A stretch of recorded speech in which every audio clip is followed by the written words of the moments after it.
रामकृष्ण हरी. आज आपण अध्याय 4 चालू करत आहोत. आज आपण पाहणार आहोत श्री गुरु दत्तात्रयांची जन्मकथा. तर आपण सुरुवात करू. अलंकापुरी पुण्यभूमी पवित्र, तिथे नांदतो ज्ञान राजा सुपात्र. तया ठविता महापुण्य राशी, नमस्कार माझा श्री सद्गुरु ज्ञानेश्वरास. पुंडलिक वरधर विठ्ठल श्री ज्ञानदेव तुकाराम, पंढरीनाथ भगवान की जय. माऊली ज्ञानेश्वर महाराज की जय. जगद्गुरु तुकाराम महाराज की जय. सद्गुरुजोग महाराज की जय. अवधूत चिंतनम श्री गुरुदेव दत्त. तर आपण कथेला सुरुवात करत आहोत.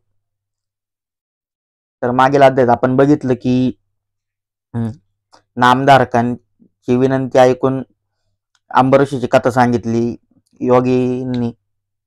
आता नामधारकाची विनंती ऐकून सिद्ध हे दत्तात्रयांच्या जन्माची कथा सांगू लागली. तर सिद्ध म्हणतात की तू जिज्ञासेने खूप चांगला प्रश्न विचारलायस. तुझ्या प्रश्नामुळे ती कथा मला साध्यंत आठवत आहे, म्हणजे सारखी आठवत आहे. मी तुला आत्रे ऋषींच्या सृष्टीच्या उत्पत्तीपासूनची समग्र कथा सांगतो, ती तू स्वस्थ चित्ताने ऐक. तर मग ते कथा सांगू लागली. सृष्टीच्या उत्पत्तीपूर्वी सर्व जलमय होते. नंतर त्यात हिरण्यगर्भ निर्माण झाले. हिरण्यगर्भ म्हणजेच रजोगुणापासून उत्पन्न झालेले ब्रह्मा, त्याला ब्रह्मांड असे सुद्धा म्हणतात. पुढे त्याची 2 शकले झाली, आकाश आणि भूमी. ब्रह्माने त्यामध्ये 14 भुवनांची रचना केली. 10 दिशा, काळ, मन, बुद्धी अशी वाणी व काम क्रोधादी षड्विकार उत्पन्न केले. मग त्या सृष्टीची आणखी विस्तृत रचना करण्यासाठी मरीची, अत्री, अंगिरस, पुलत्स्य, पुलह, क्रतू आणि वसिष्ठ असे 7 मानसपुत्र निर्माण केले. ते सप्तर्षी म्हणून प्रख्यात आहेत. अनुसया ही आत्रे ऋषींची पत्नी. तीच जगज्जननी जगदंबा. ती अतिशय सुंदर होती, महान पतिव्रता होती. तिच्या पतिसेवेचा पुण्यप्रभाव इतका वाढला की त्या पुण्याईच्या बळावर ती स्वर्गाची स्वामिनी होती की काय अशी देवांना चिंता वाटू लागली. तेव्हा इंद्रादी सर्व देवांनी ब्रह्मा, विष्णू आणि महेश या त्रिवर्गाची भेट घेतली. त्यांना अत्री आणि अनुसयेची सर्व हकीकत सांगितली. इंद्र म्हणाला, अत्री ऋषी हे थोर तपस्वी आहेत. त्यांची पत्नी अनुसया मोठी पतिव्रता आहे. ती काया वाचा म्हणे तत्परतेने पतिसेवा करते. आलेल्या अतिथींचे पूजन करते. कोणालाही विनमुख पाठवत नाही. तिचे अलौकिक आचरण पाहून सूर्य सुद्धा घाबरतो. तिला त्रास होऊ नये म्हणून मंद उष्णता देतो.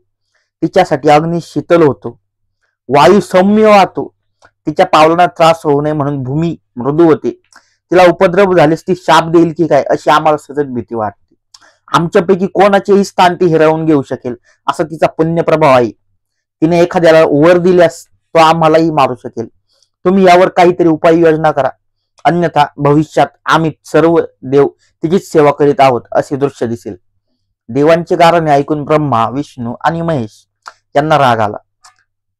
तर मग ते म्हणाले, चला आपण स्वतःच जाऊन तिच्या पतिव्रतेची परीक्षा घेऊ.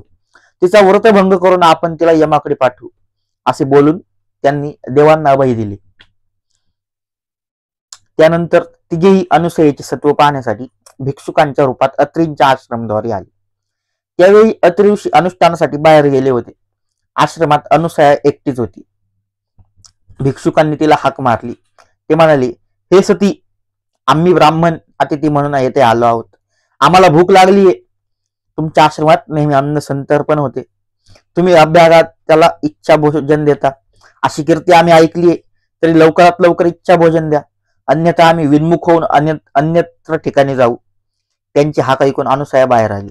तिने भिक्षुकांना वंदन करून आदराने आश्रमात नेले. त्यांचे पाय धुतले, बसण्यासाठी आसने दिली, अर्ध्य दिलं. पाद्यदिक उपचारांनी त्यांचे स्वागत केले व म्हणाली, मी भोजनाची तयारी करते, आपण स्नानाची नित्यकर्मे उरकून या. भिक्षुक म्हणाले, आम्ही स्नाने करूनच आलो आहोत. अत्री ऋषी येईपर्यंत थांबणे आम्हाला शक्य नाही. भोजन लवकर हवे. ठीक आहे असे ती बोलून पटकन तिने पाट मांडली. अतिथींना पाटावर बसवले. मग पात्रे मांडून अन्न वाढण्यासाठी आणले. तेव्हा भिक्षुक म्हणाले, हे सती, आम्ही तुझ्या सौंदर्याची कीर्ती ऐकून तितक्या दुरून आलो आहोत. तुझ्या हातच्या स्वयंपाकाची चव घ्यावी, त्याचबरोबर तुझे विवस्त्र सौंदर्य पाहावे अशी आमची इच्छा आहे. म्हणून तू नग्न होऊन आम्हाला भोजन वाढ. ते शक्य असेल तरच आम्ही जेवू, अन्यथा उपोषित निघून जाऊ. अतिथींचे बोलणे ऐकून अनुसयेला मोठा प्रश्न पडला. ती स्वतःशीच विचार करू लागली, हे ब्राह्मण अतिथी नक्कीच कोणीतरी महात्मे असावेत. माझे सत्व पाहण्यासाठीच आले आहेत, अन्यथा अशी विलक्षण मागणी कोण कशाला करेल. विनमुख गेले तर पतीच्या आज्ञेचे उल्लंघन, विवस्त्र होऊन भोजन वाढावे तर प्रतिव्रतेचा धर्म मोडतो.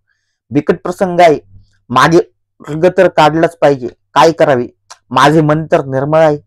आज माझ्या पतीच्या तपश्चर्येचीच परीक्षा आहे, तेच माझे रक्षण करतील. तिच्या पुढे मदनाचा प्रभाव पडू शकत नाही. मग अतिथींच्या मागणीला होकार देऊन ती स्वयंपाकात गेली. तेथे विवस्त्र होऊन पक्वान्नाची पात्रे उचलली व म्हणाली, माझ्या पतीची तपश्चर्या जर श्रेष्ठ असेल तर हे तिन्ही अतिथी लहान बालके होतील.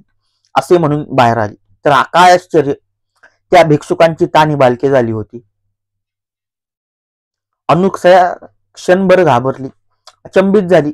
मग स्वतःला सावरून वस्त्र नेसू लागली. ती बालके भुकेने व्याकुळ होऊन रडत होती. आता अन्नाची काय आवश्यकता, त्यांना हवे होते आईचे दूध. मातृसुलभ वात्सल्याने अनुसयेला पाना फुटला. तिने एकेकाला मांडीवर घेतले, स्तनपान करून त्यांची क्षुधा भूक शांत केली. धन्य धन्य ती अनुसया, धन्य तिचे प्रतिव्रत्य. तिच्या संकल्प सामर्थ्यापुढे ब्रह्मा, विष्णू आणि महेश्वरांचंही काही चाललं नाही. त्यांची बालके झाली, त्यांना जगदंबेचं दूध पिण्याचं भाग्य लाभलं. अनुसया तिन्ही देवांची आई झाली. बालकांना कडेवर घेऊन खेळू लागली. तिने त्यांना पाळण्यात घातले, त्यांना निजविण्यासाठी अंगाई गीते म्हटली. त्या गीतांमध्ये उपनिषदांचे अर्थ होते. बालकी निद्राधीन झाली. माध्यान्ह झाली. अत्रि ऋषी आश्रमात परतले. पाळण्यात झोपलेल्या बालकांना पाहून त्यांना मोठे आश्चर्य वाटले. अनुसयेने त्यांना सर्व वृत्तांत सांगितले. अंतर्ज्ञानी अत्रींनी ओळखले, बालकांच्या रूपात हे ब्रह्मा, विष्णू आणि महेश्वर आहेत. ऋषीवर्यांनी तिघांनाही नमस्कार केला. तेव्हा बालरूपी तिन्ही देवांना परम संतोष वाटला. त्यांनी आपले बालरूप तसेच ठेवून ते निज स्वरूपात प्रकट झाले. अत्रि आणि अनुसया यांच्या अलौकिक आचरणाविषयी प्रशंसोद्गार काढून त्यांनी ऋषीवर्यांना वर मागण्यास सांगितले. अत्रींनी अनुसयेकडे सहेतुक पाहिले तेव्हा ती म्हणाली, हे नाथ, हे तिन्ही देव तुमच्या भक्तीने प्रसन्न होऊन येथे आले आहेत. तुम्ही त्यांच्याकडून पुत्र मागा. अत्रि म्हणाले, हे देव श्रेष्ठींनो, तुम्ही बाळरूपाने माझ्या घरी आलेलेच आहात तर पुत्ररूपाने येथेच राहा. तेव्हा तथास्तु म्हणून हे तिन्ही देव निजस्थानी परत गेले. अत्रि आणि अनुसयेने त्या बालकांचे नामकरण केले. बालरूपातील ब्रह्मा, विष्णू, महेश यांचे अनुक्रमे चंद्र, दत्त आणि दुर्वास अशी नावे ठेवली. काही काळाने दुर्वास आणि चंद्र हे मातेसन्मुख उभे राहिले. दुर्वास म्हणाला, मी तीर्थयात्रा व तपश्चर्या करणार आहे, मला निरोप दे. चंद्र म्हणाला, मी तारांगणात वास्तव्य करून तुमच्या चरणांचे नित्य दर्शन घेईल, शीतल चांदणे पसरवून सर्वांना सुख देईल, पृथ्वीवरील वनस्पतींचे पोषण करेन. विष्णुमूर्ती दत्त तुझ्यापाशी राहून तुझी सेवा करेल. अनुसयेने त्यांना जाण्याची आज्ञा दिली. विष्णू दत्त रूपाने अत्रि आणि अनुसया यांच्यापाशीच राहिला. ब्रह्मदेव आणि शंकर यांनी आपापले दिव्य अंश त्याच्या ठिकाणी स्थापन केले. तेव्हापासून हा दत्त अत्रि अनुसयेचा पुत्र श्री विष्णूंचा अवतार असूनही त्रयमूर्ती दत्तात्रय म्हणून एकत्वाने राहिला. तो दत्तात्रय महाप्रभू हाच गुरु परंपरेचे मूळ पीठ आहे. सिद्धांनी नामधारकाला दत्त जन्मांची अद्भुत कथा सांगितली. ती श्रवण करून नामधारकाला धन्यता वाटली. तो म्हणाला, महाराज, आज तुमच्या कृपाप्रसादाने मला दत्त अवताराची मूळ कथा ऐकण्याचे भाग्य लाभले. माझ्या ज्ञानात भर पडली. आता श्री गुरु दत्तात्रयांचे पुढे कोणते कोणते अवतार झाले त्याविषयी सविस्तर सांगा. अध्याय 4 समाप्त. पुंडलिक वरद विठ्ठल श्री ज्ञानदेव तुकाराम पंढरीनाथ भगवान की जय. माऊली ज्ञानेश्वर महाराज की जय. जगद्गुरु तुकाराम महाराज की जय. सद्गुरु जोग महाराज की जय. अवधूत चिंतनम श्री गुरुदेव दत्त. लवकरच आपण 5वा अध्याय घेऊन येत आहोत. रामकृष्ण हरी.